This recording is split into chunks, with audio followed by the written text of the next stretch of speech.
우리의 삶은 끊임없는 여정입니다. 때로는 혼란스럽고 때로는 고통스러운 이 여정에서 수천 년 전 부처님과 옛 성인들이 남긴 지혜의 등불이 우리를 안내합니다. 현대의 바쁜 삶 속에서 우리는 종종 가장 소중한 것들을 놓치고 있습니다. 오늘 우리는 부처님의 가르침을 통해 마음의 평화와 지혜를 찾아가는 여정을 앙굴리말라의 변화라는 이야기로 시작해 봅니다. 고대 인도 코살라 왕국의 사비티 성 근처 숲이 우거진 지역에 공포의 그림자가 드리워져 있었습니다. 그곳에는 앙굴리말라라는 이름의 무시무시한 살인마가 출몰했습니다. 그의 목에는 인간의 손가락으로 만든 목걸이가 걸려 있었고 이미 999개의 손가락이 그 목걸이를 채우고 있었습니다. 그러나 앙굴리말라는 원래 아임사카라는 이름의 총명하고 성실한 청년이었습니다. 그는 당대 유명한 스승 밑에서 배다와 철학을 공부하는 뛰어난 학생이었습니다. 아임사카는 내가 본 제자 중 가장 총명하고 진실한 마음을 가진 학생이다. 스승은 다른 제자들에게 자주 말했습니다. 하지만 아임사카의 뛰어난 재능은 다른 제자들의 질투를 불러일으켰습니다. 그들은 스승에게 거짓말을 했습니다. 스승님, 아임사카가 당신의 아내를 유혹하려 한다는 소문이 있습니다. 처음에는 이를 믿지 않던 스승도 계속되는 거짓 증언에 의심을 품게 되었습니다. 결국 분노한 스승은 아임사카에게 끔찍한 과제를 내렸습니다. 내가 진정한 제자라면 1000명의 사람에게서 오른손 새끼손가락을 가져오너라. 그래야 내 수행이 완성된다. 아임사카는 충격을 받았지만 스승에 대한 깊은 충성심으로 그 과제를 받아들였습니다. 처음에는 이미 죽은 사람들의 손가락을 모으려 했지만 곧 그 방법으로는 충분한 손가락을 모을 수 없다는 것을 깨달았습니다. 그의 마음은 점차 어두워졌고 결국 그는 첫 살인을 저질렀습니다.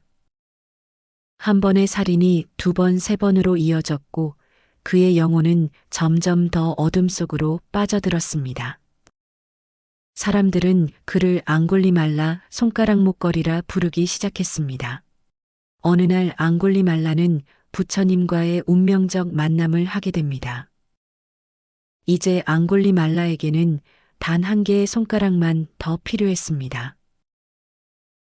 그날 아침 그는 숲속에서 다음 희생자를 찾고 있었습니다. 그때 한 수행자가 평온하게 걸어오는 모습이 보였습니다. 완벽해. 저 수행자의 손가락으로 내 목걸이를 완성하리라. 앙굴리말라는 칼을 꺼내들고 수행자를 향해 달려갔습니다. 그러나 이상한 일이 벌어졌습니다. 앙굴리말라는 온 힘을 다해 달렸지만 천천히 걸어가는 수행자를 따라잡을 수 없었습니다. 그는 더 빨리 달렸지만 거리는 좁혀지지 않았습니다. 땀에 흠뻑 젖고 숨이 가빠진 앙굴리말라는 결국 소리쳤습니다. 멈추시오. 수행자여, 왜 멈추지 않는 거요? 수행자는 뒤돌아보지도 않고 부드럽게 대답했습니다. 나는 이미 멈추었다, 앙굴리말라야. 이제 너도 멈출 때가 되지 않았느냐? 앙굴리말라는 혼란스러웠습니다. 무슨 말이오? 당신은 계속 걷고 있잖소? 어떻게 멈추었다고 할 수 있소? 수행자는 이제 그를 향해 돌아섰습니다. 그의 얼굴에는 깊은 자비와 평화가 깃들어 있었습니다. 앙굴리말라는 그 순간 이 수행자가 부처님임을 직감했습니다. 나는 모든 생명체에 대한 폭력을 영원히 멈추었다. 하지만 너는 여전히 폭력의 길을 달리고 있구나. 그것이 내가 멈추었고 내가 멈추지 않았다는 뜻이다. 이 말을 듣고 앙골리말라의 내면의 갈등과 변화가 시작되었습니다. 앙골리말라의 마음에 충격이 일었습니다.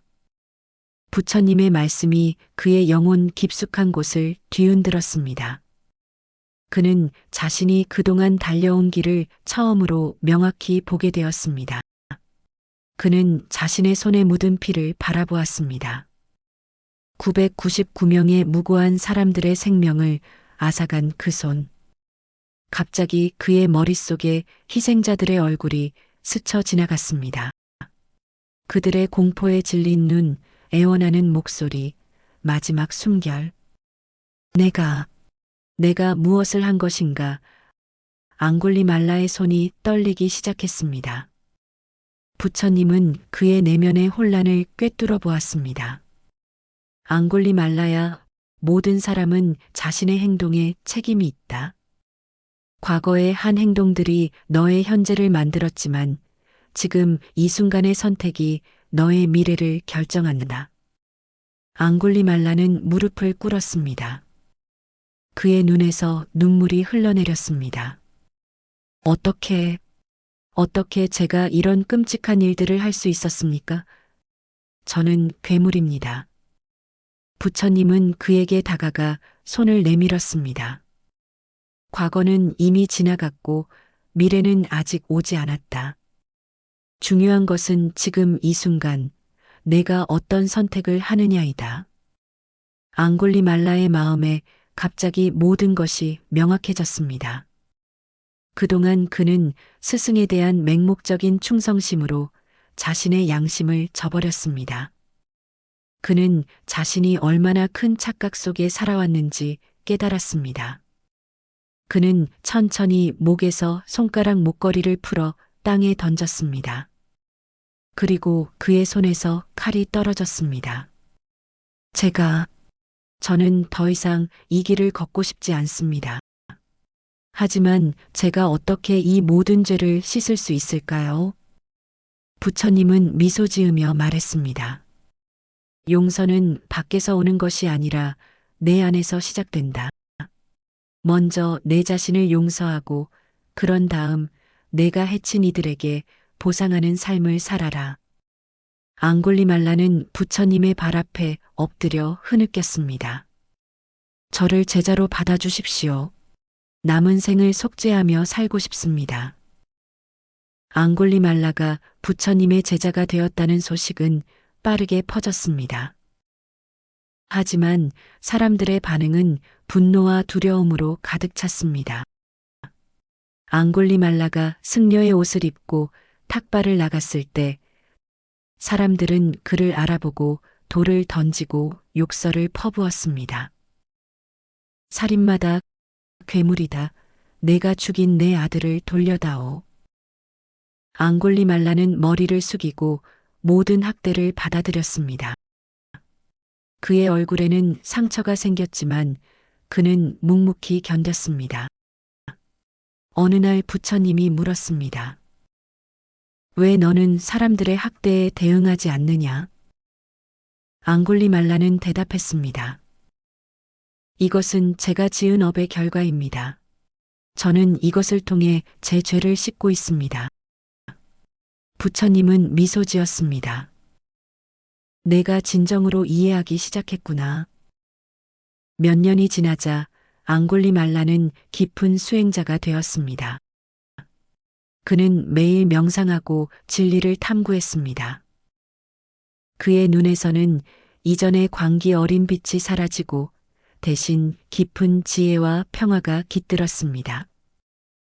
그는 특히 죄수들과 범죄자들을 돕는 일에 헌신했습니다. 자신의 경험을 통해 그는 어둠 속에 있는 사람들에게 희망의 빛을 보여줄 수 있었습니다.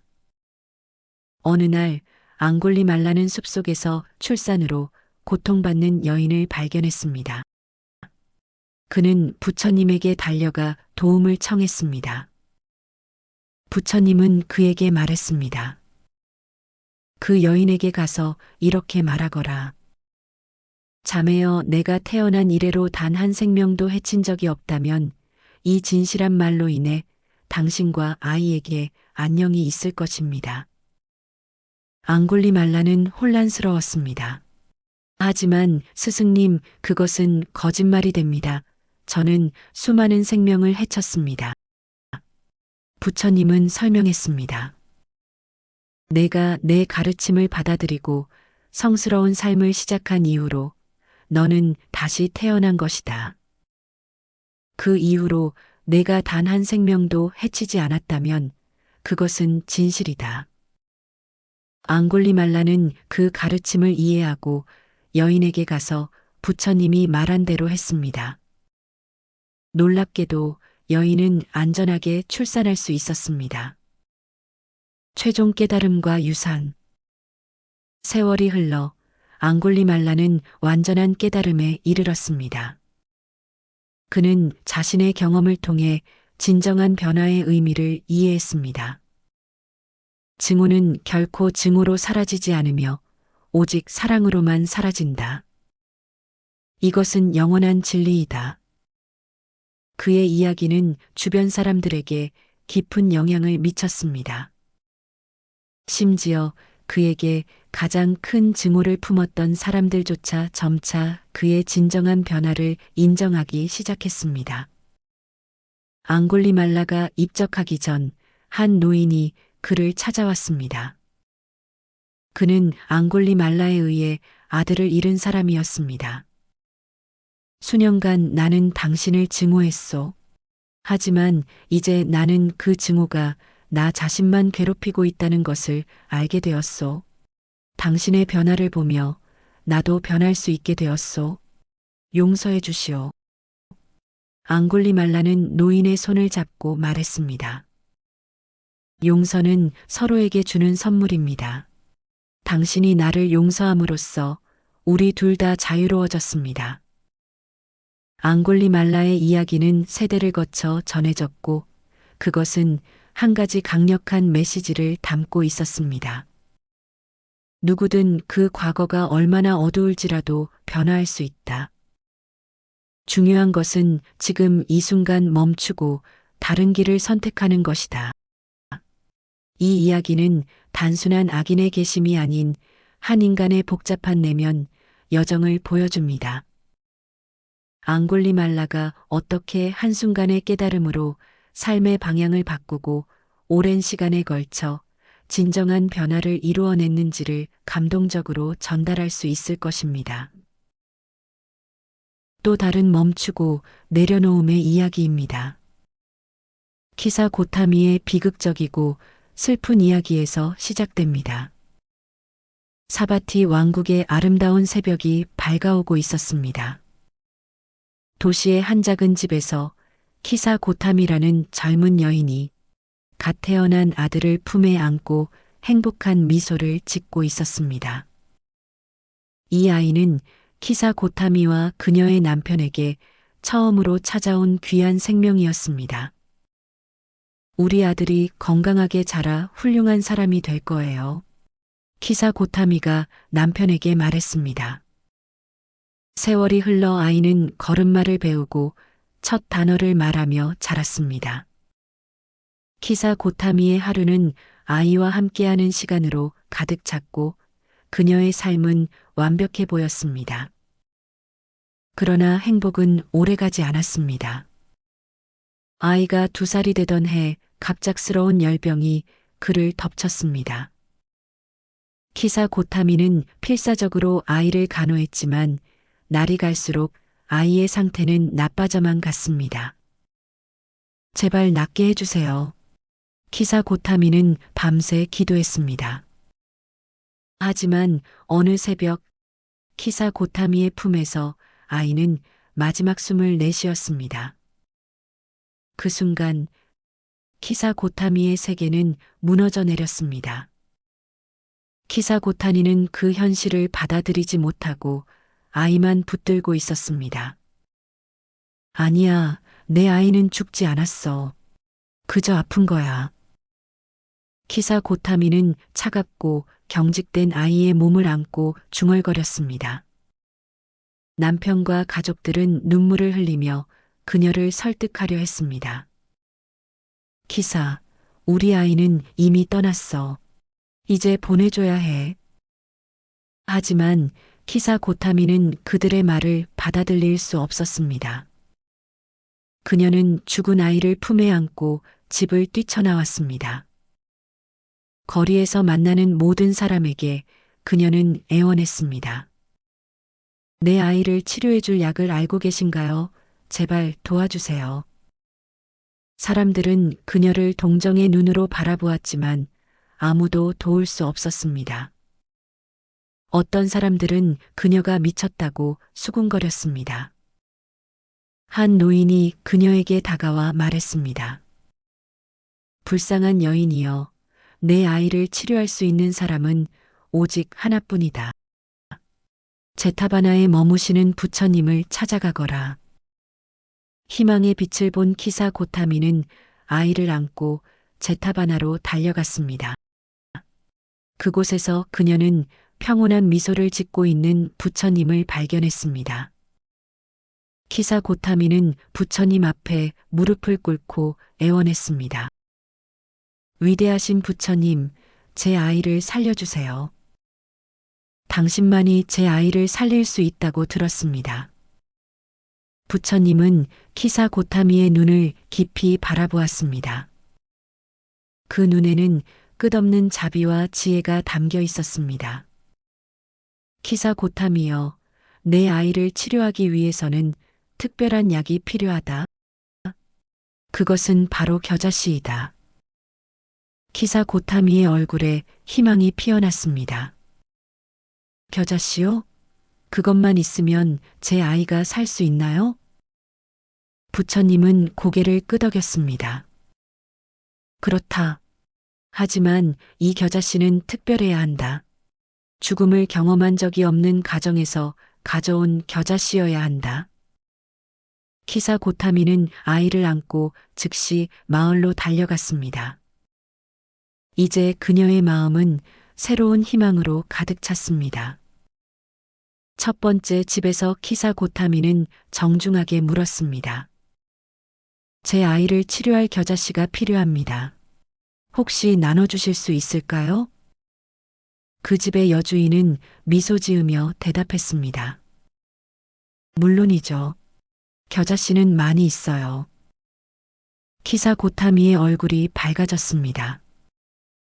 그러나 그녀는 부처님의 말을 기억했습니다. 한 가지 여쭤볼 것이 있습니다. 이 집에서 누군가 죽은 적이 있나요? 여주인의 표정이 어두워졌습니다. 아, 네. 작년에 제 어머니가 돌아가셨어요. 키사 고타미는 고개를 숙이고 다음 집으로 향했습니다. 두 번째 집에서도 비슷한 상황이 반복되었습니다. 저희 집에서는 2달 전에 제 남편이 전쟁에서 돌아오지 않았어요. 집집마다 키사 고타미는 같은 질문을 했고 같은 대답을 들었습니다. 어떤 집에서는 자녀를, 어떤 집에서는 부모를, 어떤 집에서는 형제자매를 잃었다고 했습니다. 해가 저물어가는 동안 키사 고타미는 온 마을을 돌아다녔지만 죽음을 경험하지 않은 가정은 하나도 찾을 수 없었습니다. 그녀는 강가에 앉아 깊은 생각에 잠겼습니다. 천천히 그리고 고통스럽게 키사 고타미는 깨달음을 얻기 시작했습니다. 죽음은 모든 이에 피할 수 없는 운명이구나. 이제서야 키사 고타미는 깨달았습니다. 석양이 물든 하늘 아래 키사 고타미는 아이를 품에 안고 부처님께 돌아왔습니다. 그녀의 눈에서는 더 이상 광기 어린 절망이 아닌 깊은 이해와 수용의 빛이 보였습니다. 부처님, 저는 죽음을 경험하지 않은 가정을 찾지 못했습니다. 그녀의 목소리는 평온했습니다. 부처님은 자비로운 미소로 대답했습니다. 키사 고타미여, 그것이 바로 내가 찾던 답이다. 죽음은 모든 존재에 피할 수 없는 진실이다. 우리가 사랑하는 것들과의 이별은 삶의 일부이다. 키사 고타미는 고개를 끄덕였습니다. 그녀의 눈에서 눈물이 흘러내렸지만 이제 그것은 광기 어린 부정이 아닌 진실을 받아들이는 눈물이었습니다. 부처님, 이제 제 아이를 묻을 수 있도록 도와주세요. 부처님과 승려들의 도움으로 키사 고타미는 작은 의식을 통해 아이를 묻었습니다. 그녀는 아이의 시신 위에 흙을 덮으며 속삭였습니다. 사랑하는 내 아들아, 이제 평안히 쉬렴. 내 어머니는 이제 알았단다. 우리의 만남도 이별도 모두 삶의 일부라는 것을. 장례식 후 키사 고타미는 부처님께 물었습니다. 부처님, 저는 이제 어떻게 살아가야 합니까? 부처님은 대답했습니다. 내가 원한다면 진리를 더 깊이 이해하기 위해 수행의 길을 걸을 수 있다. 키사 고타미는 부처님의 제자가 되기로 결심했습니다. 그녀는 머리를 깎고 수행자의 옷을 입었습니다. 수행의 나날 속에서 키사 고타미는 점점 더 깊은 지혜와 평화를 얻었습니다. 그녀는 특히 슬픔으로 고통받는 사람들을 위로하는 데 뛰어났습니다. 그녀 자신이 극심한 고통을 경험했기에 다른 이들의 아픔을 진정으로 이해할 수 있었기 때문입니다. 몇 년 후 키사 고타미는 마을을 지나가다 한 여인이 죽은 아이를 안고 절망에 빠져 있는 모습을 보게 되었습니다. 그녀는 그 여인에게 다가가 부드럽게 손을 잡았습니다. 당신의 슬픔을 이해합니다. 저도 같은 길을 걸었습니다. 키사 고타미는 그 여인에게 자신의 이야기를 들려주었고 그 여인도 점차 현실을 받아들이고 치유의 길로 나아갈 수 있었습니다. 여러 해가 지난 후 키사 고타미는 깊은 명상 속에서 완전한 깨달음을 얻었습니다. 그녀는 부처님 앞에서 자신의 깨달음을 이렇게 표현했습니다. 모든 만남에는 헤어짐이 있고 모든 탄생에는 죽음이 있습니다. 하지만 이제 저는 압니다. 진정한 평화는 이 모든 것을 있는 그대로 받아들이고 집착에서 벗어날 때 찾아온다는 것을. 부처님은 미소 지으며 고개를 끄덕였습니다. 키사 고타미, 내가 진정한 지혜를 찾았구나. 키사 고타미의 이야기는 수많은 사람들에게 전해져 내려왔습니다. 그녀의 여정은 우리에게 상실과 고통 그리고 치유와 지혜에 대한 깊은 통찰을 제공합니다. 오늘날까지 그녀의 이야기는 우리에게 말합니다. 삶은 무상하지만 그 무상함을 이해하고 받아들일 때 우리는 진정한 자유와 평화를 찾을 수 있습니다. 오늘은 앙굴리말라와 키사 고타미 이야기를 들려드렸습니다. 공통 결론은 변화를 받아들이는 수용의 힘이라고 볼 수 있습니다. 두 이야기 모두 깊은 고통과 혼란에서 시작하지만 부처님의 지혜를 통해 근본적인 변화와 깨달음에 도달합니다. 모두 과거에 매달리지 않고 현재 순간에서 새로운 선택을 하는 것의 중요성을 강조합니다. 앙굴리말라는 지금 이 순간 다른 길을 선택하는 것을, 키사 고타미는 현실을 있는 그대로 받아들이는 것을 배웁니다. 극심한 고통을 경험했지만 그 고통이 오히려 깊은 지혜와 자비의 원천이 됩니다.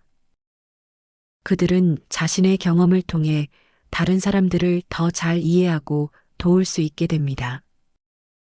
외부 세계를 바꾸려 하기보다 자신의 인식과 마음을 변화시킴으로써 어떤 상황에서도 우리는 변화할 수 있으며 현실을 있는 그대로 받아들일 때 진정한 평화와 자유를 찾을 수 있습니다.